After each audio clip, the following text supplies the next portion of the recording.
Why I quit my job. We got some explaining to do. But real quick, we're gonna need some caffeine.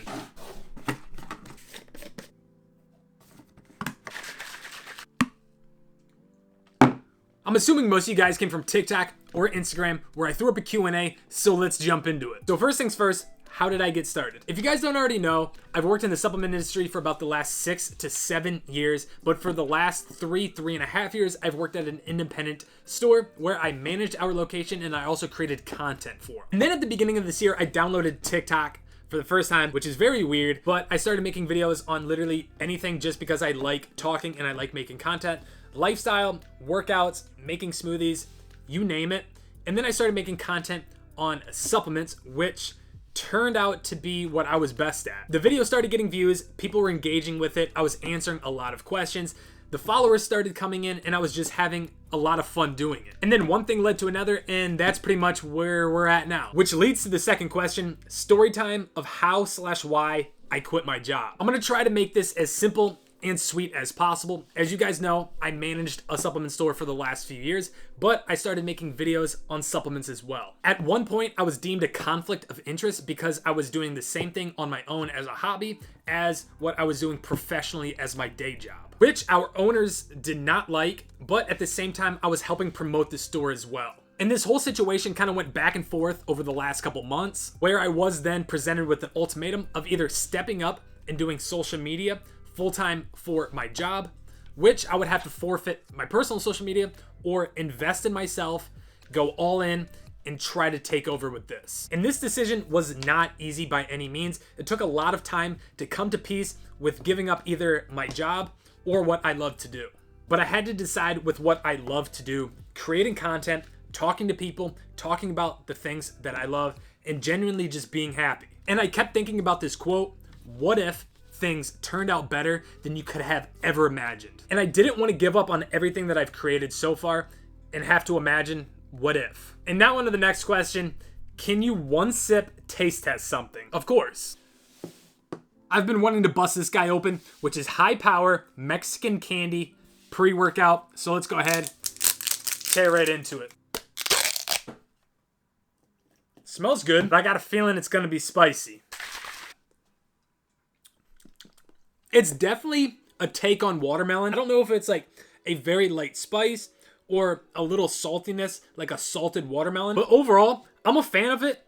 And honestly, I'd have to give it a 9 out of 10. All right, so now on to the next one. How recently did companies start sending you products to review? So when I first started making videos, it was all on products that I already bought myself or ones that we had open up at work that I could try out. And then when I got to about 10,000 followers, I would say, I started to reach out to some smaller companies to see if they would send stuff over for some reviews, which worked because companies want the free advertising as long as you get the engagement on your videos. But quickly after that, I would say around 20,000 followers on TikTok, companies started reaching out to me on TikTok, Instagram, email, just wanting to send me product for me to talk about it. And none of this was ever paid. They were just sending these products out for that free advertising, and I still have never been paid to make a single video, which is awesome because I'll take all the free product because I can make videos on it, I can use it personally, and I can use them to do giveaways. But like I said, none of my posts have ever been paid. I've never been paid to talk about specific products or to say certain things about products. Everything is always unbiased. But I do have some codes with companies that if you do use them to buy any products, I earn a small commission from, which helps a ton, and it's pretty much the only way that I can keep making these videos. Have I ever not liked something so much that I decided not to post it? Yes and no. There's been some companies that have sent me stuff that I'm just not a fan of at all or made me feel like complete crap, but out of the goodness of heart, I will still make a video on it, but I'm completely unbiased. I don't have to say anything in particular about the product, good or bad. I'll say exactly what I feel, but usually those products are ones that I put off for a while, and I'll talk about the things that I like before it. How do you manage running/lifting, especially for leg days? A lot of you guys already know I do a lot of running on top of lifting. I'm not strictly a bodybuilder by any means. I find enjoyment in doing all of it. But sometimes it's very difficult because I ride that fine line of wanting to become bigger or stronger, but at the same time getting faster or gaining endurance. And right now my priority is still running, and it's going to be for the next couple months at least. I just signed up for the BPN half marathon, which is at the end of January. So I'm gonna going to be documenting that as well. But as far as lifting and running goes, especially for legs, I try to hit legs twice a week. During the week, Tuesday or Wednesday, I'll do a speed session. If I do that speed session for running in the morning, I will do legs later that night. Or if I run at night, I'll do legs the next day.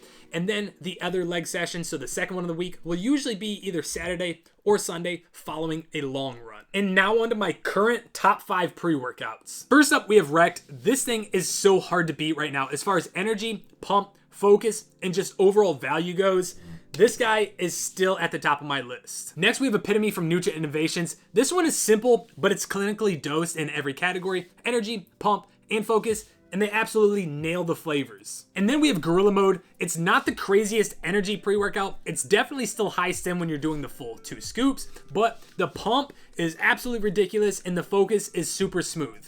And then on to MV Pre. Again, energy, pump, and focus all there. It definitely hits harder in the energy category because of that DMHA. So I don't use it every single day, but I've been using this on and off for about the last 2 years and it just never fails. And then lastly, we have Rise Loaded. This is my favorite pre-workout from the Rise lineup. It's smooth in all categories. It's a great daily driver pre-workout. And overall, it's just a really solid experience. What are my top 5 favorite energy drink brands?